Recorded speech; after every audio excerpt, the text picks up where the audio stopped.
High, আমি রিয়া। একটা ছোট্ট ভিডিও নিয়ে এসেছি আজকে।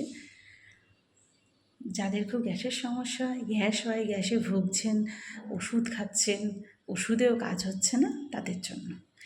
সকালবেলা ঘুম থেকে উঠে গরম জল খাবেন, উষ্ণ গরম জল 1 গ্লাস। তার 10 মিনিট পরে একটু জিরে নেবেন, যে জিরে রান্নার তরকারিতে দেওয়া হয় সেই জিরে নিয়ে আপনি মুখে দিয়ে ভালো করে পেস্ট করে তারপর 1 গ্লাস জল দিয়ে খেয়ে নেবেন। যাদের খুব গ্যাস হয় তাদের 15 দিন খেলে বুঝতে পারবেন যে আপনার গ্যাসের ওষুধ লাগছে না। আর যাদের অল্প অল্প হয়, যে খেয়েছে গলা জ্বালা করছে, বুক জ্বালা করছে, তাদের তো 2-3 দিনেই বুঝতে পারবে যে তাদের গ্যাস কমে গেছে।